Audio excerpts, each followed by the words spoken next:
Vážení fanúšikovia Maslen Fitness, nielen na Slovensku, ale aj v Čechách, dnes prijal pozvanie na rozhovor pán Milan Čížek. Je to dlhoročný funkcionár jednak v asociácii SAXT, ale teraz vlastne zakladateľ organizácie Elite Pro, je to tak? Áno, je to tak. V roku 2018 po rozdelení IFBB na dve vetvy, na IFBB International a NPC Pro League, IFBB International založili Elite Pro federáciu a my na Slovensku sme si založili Elite Pro Team, Elite Pro Slovakia v súčasnom období od roku 2019 vzhľadom k tomu, že bol záujem aj zo zahraničia, konkrétne momentálne troch českých pretekárov, tak sme asociáciu Elite Pro Slovakia premenovali na asociáciu Elite Pro. No a ako sa dlhoročný funkcionár, pôsobili ste dlhé roky na funkcii štátneho trénera, myslím, že ste spomínali najprv juniorov, potom seniorov, dostane až k založeniu ďalšej organizácie? Tak v podstate priniesla to doba, jak som spomenul tým, že takáto možnosť vznikla. Prinieslo to aj v podstate okolnosti, kedy na voľbách bol zvolený Boris Msna za prezidenta asociácie. Prinieslo to, že dvere v asociácii, či už funkcionárskej alebo trénerskej, ľudí, mne a ľudí, ktorí pracovali so mnou, sa uzavreli. Čiže sme si vymysleli, že spravíme nejakú nadstavbu pre profesionálnych pretekárov, ktorí sa na Slovensku nachádzajú. Asociácia Elite Pro Slovakia má za cieľ, je to dobrovoľná organizácia, to znamená dobrovoľná spoločnosť. Nie každý profesionálny pretekár na Slovensku musí byť našim členom. Našou ideou alebo našim cieľom je to, aby sme pretekárom pomáhali po organizačnej stránke. To znamená zabezpečovanie leteniek, ubytovania, prepravy a tak ďalej, prihlášok na súťaže a všetky tieto náležitosti. Plus trenersky túto činnosť zabezpečuje Alexander Hlobík ako hlavný trenér asociácie. Mávame stretnutia, ako aj dnes bolo stretnutie v rámci tohoto seminára. Do obeda sme mali stretnutie s pretekármi našej organizácie, kde si povieme, kto na ktoré preteky ide, kto to bude zabezpečovať, ako sa to bude zabezpečovať, kto pôjde s pretekármi, zabezpečenie leteniek a ten, dá sa povedať, pretekársky manažment. Toto je najdôležitejšia naša úloha, aby sme odbremenili športovcov od toho, že musia sa starať o všetko sami. No, vy máte s tým bohaté skúsenosti a dá sa povedať, že teraz tým, že ste zakladateľ tejto organizácie, máte voľnú ruku a cítite sa slobodný? Tak ja si myslím, že slobodný som bol aj vtedy, keď som bol štátny tréner 17 rokov v rámci asociácie. Tam nikto mi žiadne prekážky alebo nejaké bremená pod nohy nekládol. Ale myslím si, že výhoda tejto organizácie je, že jednak sme tým ľudí, to znamená Igor Kopček, Šáňo Hlobík a ja, čo sa týka organizačných pracovníkov alebo funkcionárskych pracovníkov. Tých pretekárov nie je toľko veľa, čiže o to viac sa môže naša práca zamerať na jednak ich zlepšovanie výkonnosti a vieme s každým jedným ísť na preteky, ktoré sa rozhodnú, aby štartovali a my chceme, aby dosahovali čo najlepšie výsledky. Aj môj úplne prvý tím Probody Košice bol víťazný tím a víťazný tím budujeme aj v tejto organizácii. Ja som najprv chápal vašu organizáciu zameranú na profi športovcov, ale dnes na seminári v Činkárni Čambal zaznelo, že ste otvorení aj amatérom. Môžete to nejak vysvetliť, aby sme sa v tom vedeli lepšie zorientovať? Samozrejme, že v roku 2019 sme otvorili možnosť, že vieme pre amatérov po stránke ani nie tak organizačnej, ako po stránke trenerskej vybraným športovcom pomôcť. V roku 2018 sme mali takého pretekára, bol to Dominik Antoš, ktorý spolupracoval s nami, bol to pretekár od Igora Kopčeka, chodil na naše stretnutia, na naše zrazy. V podstate podarilo sa nám z neho spraviť profesionálneho pretekára a takýto cieľ máme aj pre amatérov, ktorí sa k nám pridajú, aby sme im pomohli v ich ceste do Elite Pro. Samozrejme aj my musíme sa snažiť pracovať s amatérmi. Nemôžeme čakať, čo vyprodukuje asociácia, takže toto bolo našim hlavným life motivom, prečo aj amatéri. No a vzhľadom na to, že vaša asociácia alebo organizácia je pomerne krátko pri živote, dosiahli ste veľmi dobré úspechy, ale čo vás čaká teraz v ďalšom období, kam ďalej sa bude asociácia rozvíjať? Tak môžeme povedať, že prvým rokom sme mali 3 pretekárov. Mišo Kryžánek, pre tých, ktorí až tak detailne to nesledujú, z 5 profesionálnych pretekov vyhral 5, medzi inými aj Arnold Classic Europe v Barcelone, vyhral World Championship Elite Pro, takže vynikajúce výsledky. Druhá pretekárka je Adela Ondrejovičová, 8 štartov, 8 víťazstvo na prestížnej súťaži Arnold Classic Afrika Johannesburg, takisto vyhrala v Pekingu World Championship a tohoto roku, teda v roku 2018, štartoval aj Štiglic Paťo na súťaži v Madride, potom zo zdravotných dôvodov jesennú súťaž alebo jesennú časť súťaženia vynechal a našim cieľom je minimálne u týchto 2 pretekárov obhájiť výsledky, čiže aby aj Adela, aj Michal Kryžánek boli úspešní v roku 2019. Rozšírili sme naše rady. Dnes máme 8 športovcov a budeme sa snažiť, aby čo najväčší počet z nich mohol štartovať na World Championship v jednotlivých kategóriách, vzhľadom k tomu, že na tých majstrovstvách sveta je štart podmienený výsledkami na tých Grand Prix súťažiach. Na to som sa aj vlastne pýtal, pretože začínali ste s 3 pretekármi, že či je aj vašou prioritou rozšíriť pole pretekárov a už ste spomínali, že organizácia sa z názvu vylúčila to Slovakia a tým pádom ste sa otvorili aj českým pretekárom. Aké sú možnosti pretekárov alebo záujemcov štartovať u vás? Tak ešte doplním, okrem českých pretekárov je záujem 2 bikini pretekárok z Fínska spolupracovať s nami. Je to komplikované a na majstrovstvách sveta žien, čo boli v tom Pekingu, ma oslovil korejský prezident asociácie, že akým spôsobom by mohli korejskí pretekári participovať u nás, respektíve ako by sme ich trenersky a organizačne mohli viesť. Vysvetlil som mu skôr to, že nehovorím, že know-how, ale som vysvetlil, akým spôsobom my fungujeme. Doporučil som mu, aby podľa tohoto vzoru založil podobnú organizáciu v Koreji. Predsa je to veľká vzdialenosť a my sa stretávame každý mesiac, aby sme skontrolovali formu, aby sme si porozprávali s tými pretekármi a tak ďalej. Čiže tam táto cesta nevedie. Som rád, že podľa nášho vzoru založili Elite Pro Rusia.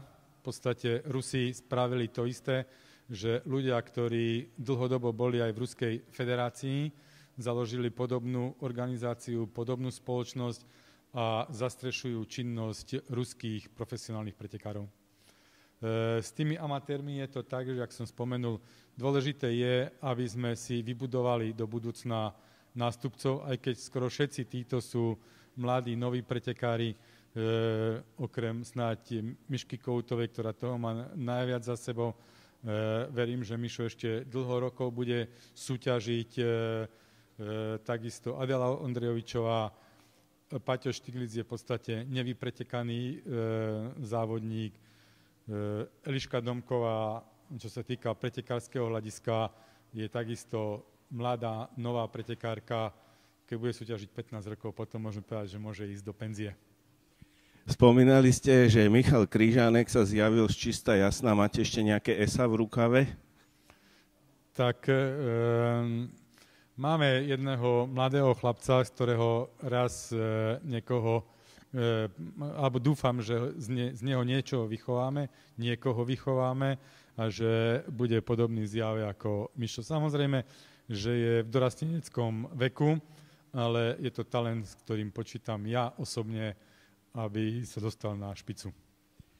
Hovorili sme väčšinou o vašej organizácii, ale mňa by zaujímalo, kde pramení tá láska ku kulturistike, lebo čo u vás teda, lebo čo chápem, tak vy ste s tým spriaznení celý život a ešte aj po dlhoročnej akoby organizačnej činnosti stále máte chuť podnikať nové veci a veľmi úspešne. A kde spočíva tá vaša motivácia alebo tá láska k tomu športu? Tak trochu by som ťa popravil. Kulturistika nie je môj prvý šport. Keď som bol malý, tak rodičia ma dali na gymnastiku, potom som dlhé roky hrával hokej. Po hokeji som robil cyklistiku, asi 7 rokov. Nie, že by som sa chcel chváliť, ale na celkom slušnej úrovni. Jazdili sme medzinárodné preteky majstrovstva Československa, boli sme druhí na majstrovstvách Československa v časovke družstiev v kategórii dorastu.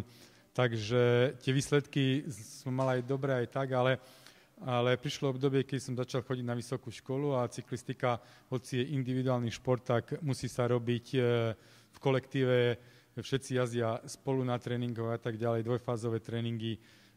Medicína a veterina sú školy, ktoré svojho času neumožňovali individuálny študijný plán, tak jednoduchým spôsobom vtedy existovala, ty sa nepamätáš, ale starší budú vedieť, že existovala Saská športka, kde v športke bolo 49 čísiel a takto som si pekne vyškrtal, že čo môžem v ktorom športe ešte fungovať.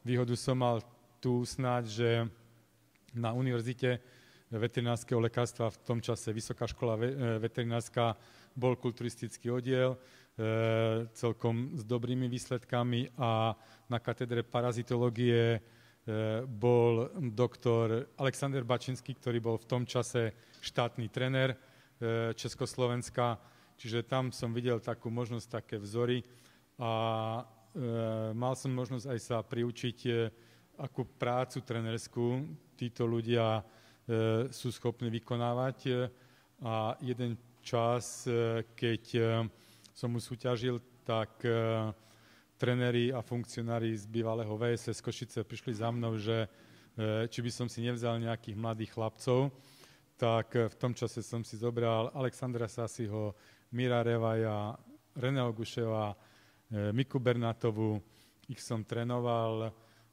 Všetci získali tituly dorasteneckých majstrov Československa, juniorských aj v dospeláckej kategórii. To znamená, všetci boli vynikajúci športovci. V tom čase som ešte súťažil a keď Šaňo Sasi v 91.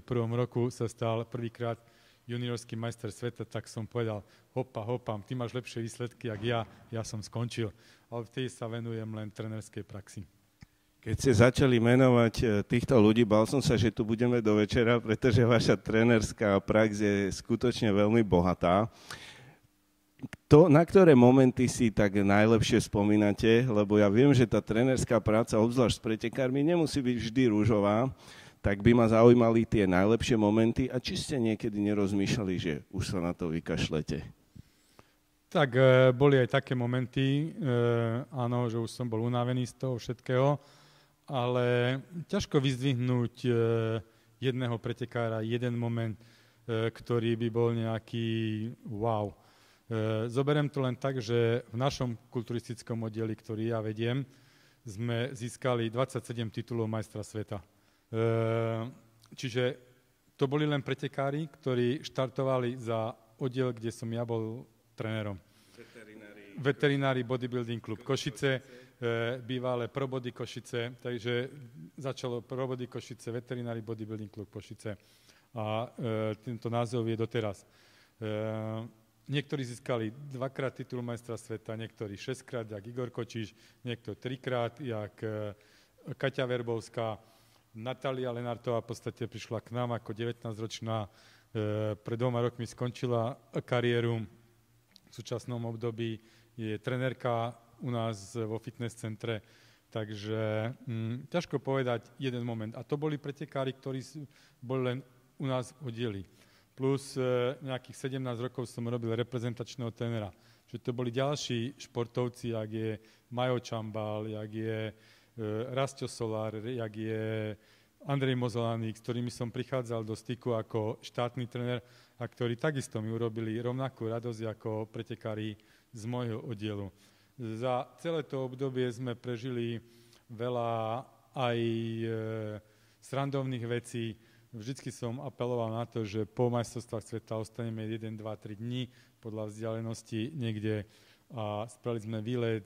Samozrejme, že vtedy, keď sú dobré výsledky, čo vďaka Bohu sa im podarilo, vždycky skoro nejaké dobré výsledky, je dobrá nálada, dobrá atmosféra, pretekári sú najdení, čiže vieme spraviť aj srandu, aj vylomeniny, aj ísť na loďke, aj všeličo možné. Vedeli by ste aj niečo prezradiť zákulisné z týchto vylomenín, ako ste to nazvali?